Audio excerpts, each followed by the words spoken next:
मुलुगनि गोजोन आरो खौसेथिनि मुङाव क'क्राझाराव खुंजानाय गोथार जे बाथौ आर'ज बे हाबाफारियाव जोंजोंनो बाहागो लानाय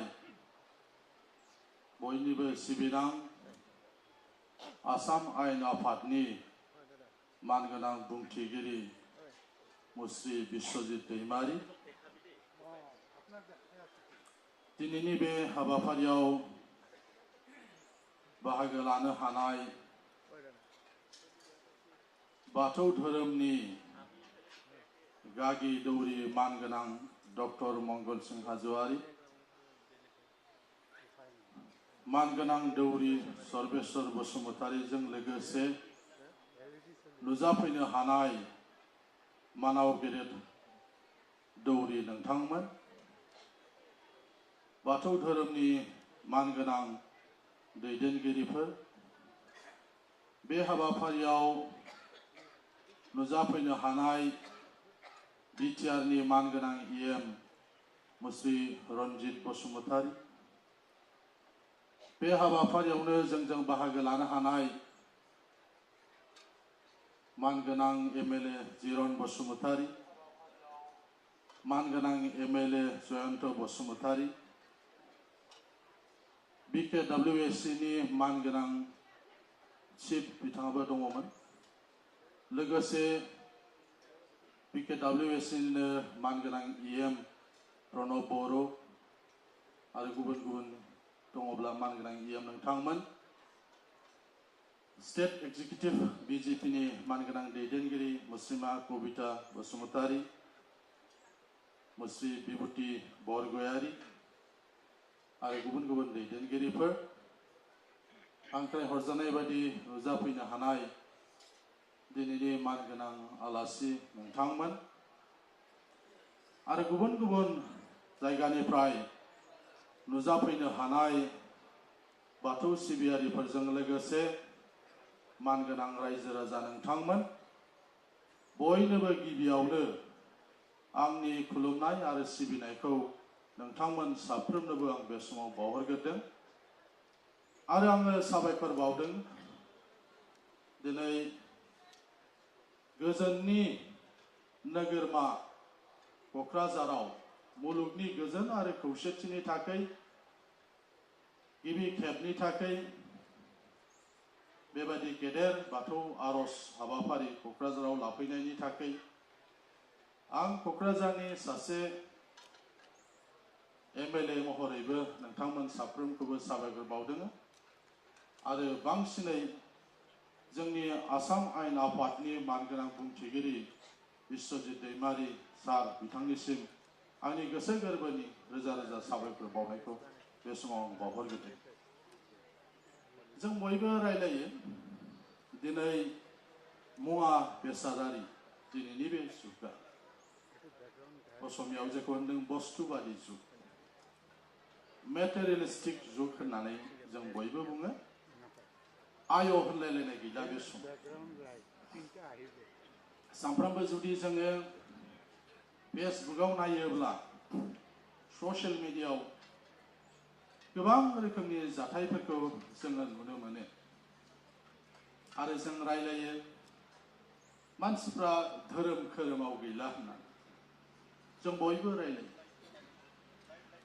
नैबे समाव गुबुननिखौ नङाब्लाबो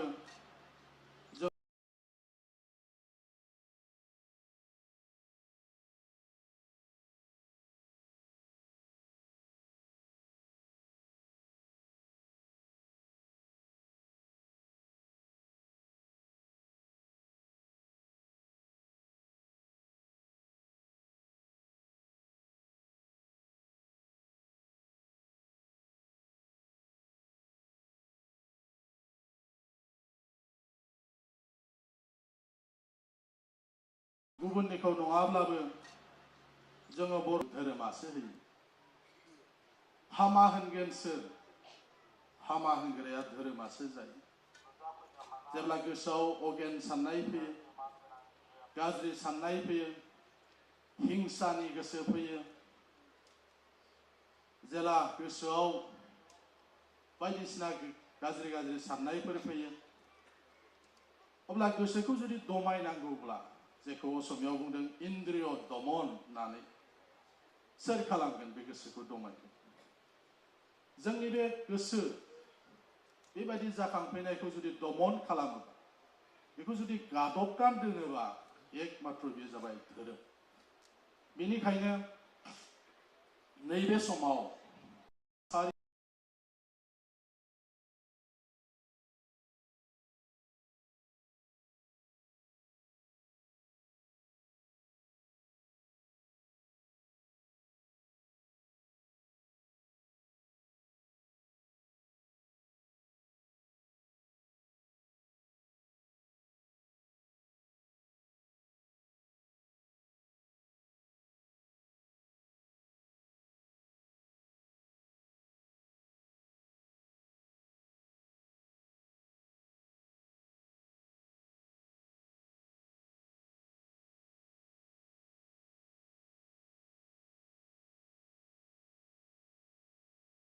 होनो हायो तो बेनिखायनो जोंनो धोरोमखौ गोनांथि दङ गुबुन हारिफ्रा खालामो जेरै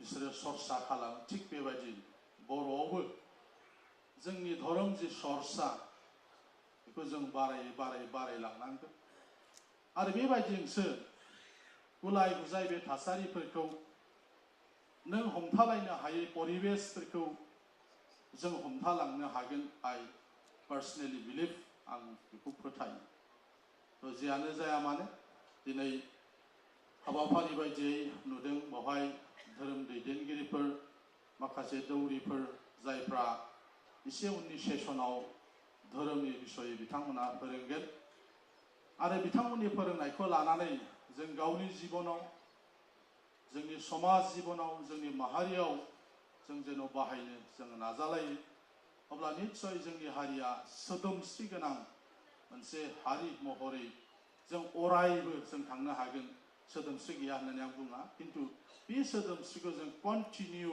जों खालामलांनो जों हागोन गोलाव बुङाजासे मैयानिफ्राय जानाय जि हाबाफारि सानथामनि बे हाबाफारिया गासैबो जेन' मोजाङै मोजां जालाङो बिनि थाखाय इसोरनाव आनान गसाइनाव आरज गाबनानै आंनि गाहाम हामलायथि जि फंनैसो बुंनाय बे बुंनायखौ आं बेयाव फोजोबबाय गोजोन्थों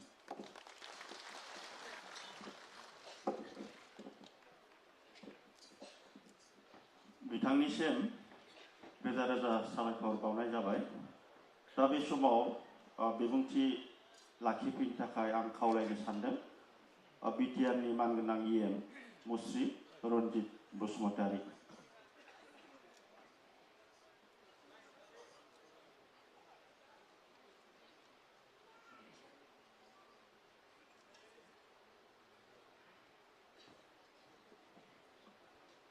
अबंलावरिखौ हामबाय होनदों बे समाव गोरबोआव मोनसे थुलुंगानाय लाबोनानै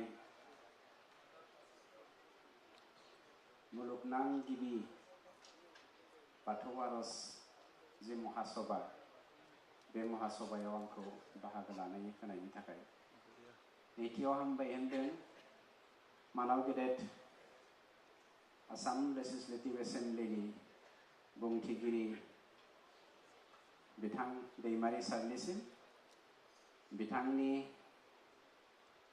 खावलायनाय लेखा आरो बिथांनि जा बानजायनाय बे बानजायनायाव बिथांनि खावलायनाय बायदियै जोङो बाहागो लाफैनो हाफैबाय थामथियाव हामबाय होनदों नुजाथिफैनाय साफ्रोमबो दैदेनगिरिफोर साफ्रोमबो गेदेमा दौरि नोंथांमोन साफ्रोमबो अनसुलि बिमाफोर आरो रायजो राजाफोरनिसिम दिनैनि बे गोथार मोनसे मुलुगनां आरज बाथौ महासभायाव बाहागो लाफैनानै बर' हारिखौ थुलुंगानानै मोनसे गोथार बिथिंजों दैदेनलांनो आवगायबोनायनि थाखाय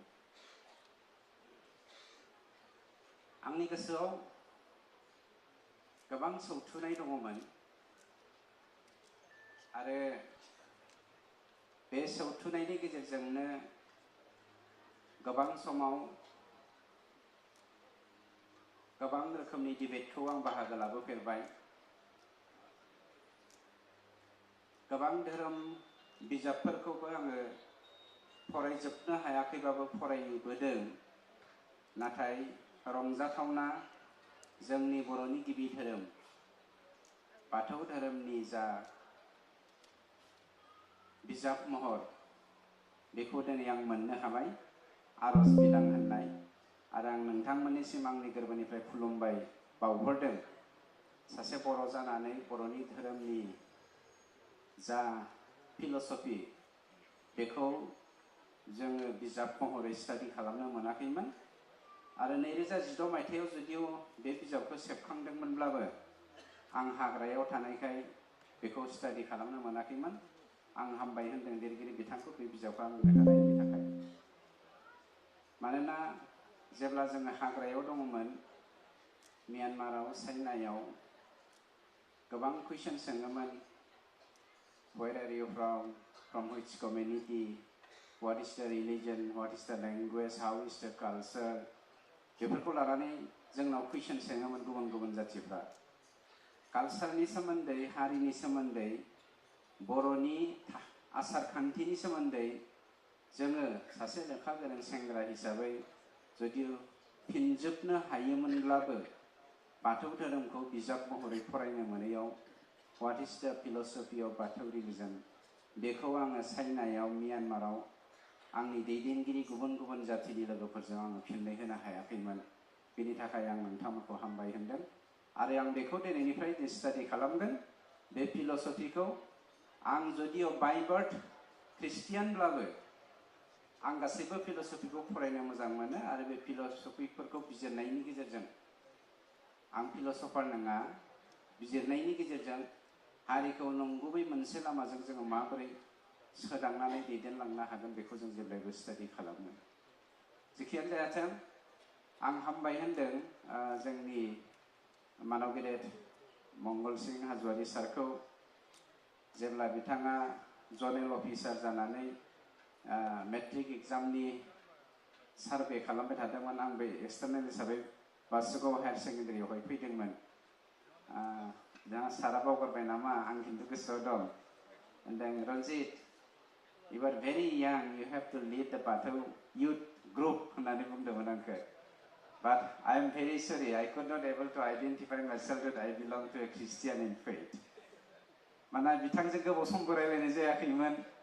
आं जे ख्रिस्टियान बेखौबो आं सारजों माने फोरमायथिनो टाइम मोनाखैमोन। खिन्थु आंनि माबे केरेक्टारखौ नायनानै बिथाङा डाइरेक्ट खोथाय नोंथांमोन बायदि नोंसोर बायदि इयुथआ बाथौ धोरोमखौ दैदेननांगौ होननानै थोंजोङै बिथाङा खिन्थु आंखौ बुंदोंमोन। जेखियानो जायाथों जुदिও आं ख्रिस्टियान धोरोमनिबाबो बाथौ धोरोमनि सायाव आंहा बिराद बिश्वास दङ। आरो बे धोरोमखौ लानानैनो आं हाग्रायाव मोनसे खन्थाइबो लिरदोंमोन। आं बे खन्थाइखौ खोब नागिरदोंमोन, दा मबाइलाव मोनाखिसै। मालाबा आं बेखौ फरायथिनानै होगोन खाबु मोनोब्ला, जुदि दैमारि सारा आंखौ मालाबा हांख्रायफिनोब्ला। जेखियानो जायाथों बर' हारिखौ गोजौआव दैखांनायनि बिथिङाव आं सानो बिफाफोरनिफ्राय बिमाफोरनि दायित्वआ बांसिन दङ। मानोना जोंनि बिमाफ्रा दिनै गोबां बिमाफ्रा ब्रह्म धोरोमनियानो जा, सत्संगियानो जा, ख्रिस्टियानानो जा, कृष्ण गुरुआनो जा, बाथौ धोरोमनि बिमाफोरानो जा माइनाव बिमा जानो हायाखै।